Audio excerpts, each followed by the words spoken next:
This is grade 2 gynecomastia surgery with excision of the breast tissue.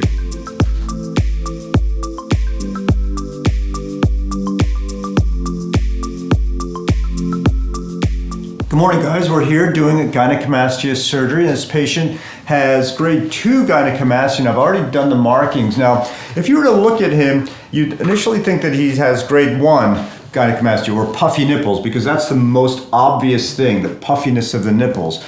But as my markings show, this breast tissue actually goes past the borders of the areola, which is what a grade 1 is. So grade 1 means that the breast tissue is too much, but it's all within the areola confines. With grade 2, it starts to go past it, which is what it's doing here. Now, you can't tell by looking at it, but when you feel it, you can see like, yeah, this is way too thick. Even here, past the areola, it's thicker than where this tissue is here, whereas there's no gynos. So when it goes past the borders of the areola, that's what turns it from a grade 1 to grade 2. Now, this guy is also young, he's a teenager, he's had it for about 5 years and it hasn't shown any signs of improvement. He's really lean, in good shape, and you can see that this is not gonna be it's not gonna be fatty tissue, it's gonna be breast tissue. And so any amount of diet and exercise is not gonna make it go away.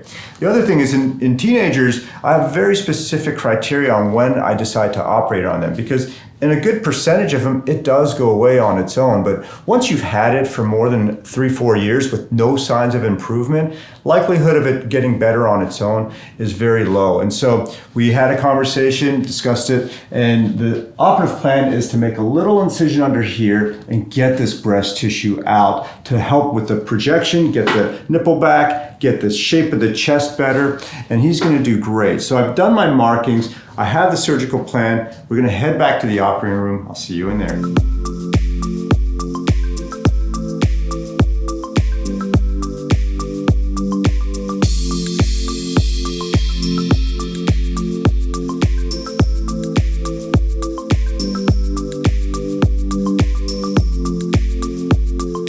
So, little case update. I made my incision. I'm under the breast tissue now. This retractor is under the breast tissue.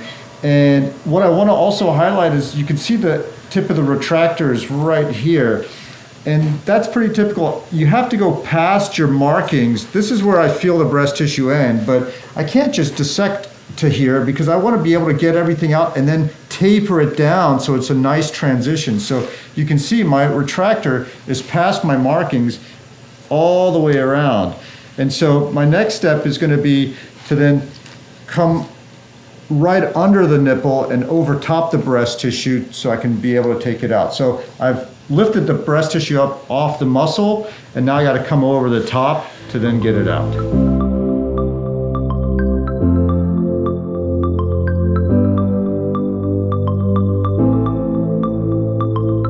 So I have the tissue freed up. I have a clamp on the tissue, and you can see it's still in there, but it's free, and you can notice the bulging. I'm going to take it out, and you'll see the immediate improvement. You can see all this bulging here, but when I take it out, you'll see it get flatter.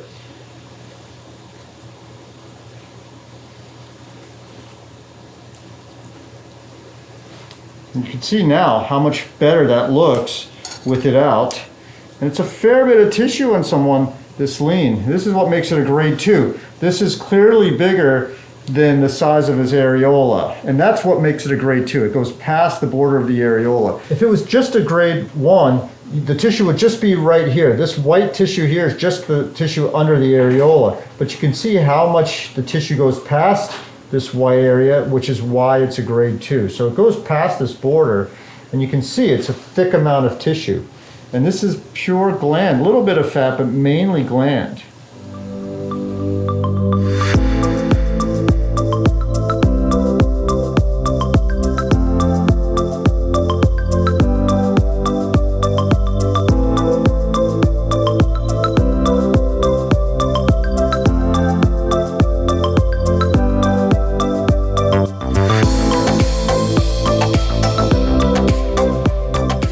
Just finished this grade 2 gynecomastia surgery with excision of the breast tissue. He's sitting up about 60 degrees right now. And you can see there's a fair bit of tissue in this guy. He's a pretty lean guy, but the whole point is that there's always more tissue than you think. And I want to show you this here. I don't know if this shows up on the camera, but where it's the whitest here and the whitest here is where it was under the areola. right? But you see how much more tissue there is, and that's why you don't really see that many grade 1s, or at least I don't, you know, the true grade 1s, because a grade 1 would mean that all of the tissue is just here, and none of this would have been existing. And so this is a grade 2 because you've got so much more tissue going past the areola borders. And you can see now he's sitting up about 60 degrees. The contour is so much better. His kind of coning is significantly better. And you can see when I do the pinch test, his pinch test here, and then his pinch test here. So very nice pinch test under the areola. Same thing here, pinch test, pinch test. So very nice. Now the one tricky thing with these is if you take out too much under the areola, you can have the opposite problem. It could cave in on itself. So it's a real delicate balance of knowing how much to take out and not taking out too much, but taking out the right amount. So he's gonna do great. We're gonna put the dressings on, get him to the recovery room. I'll see you next time, guys.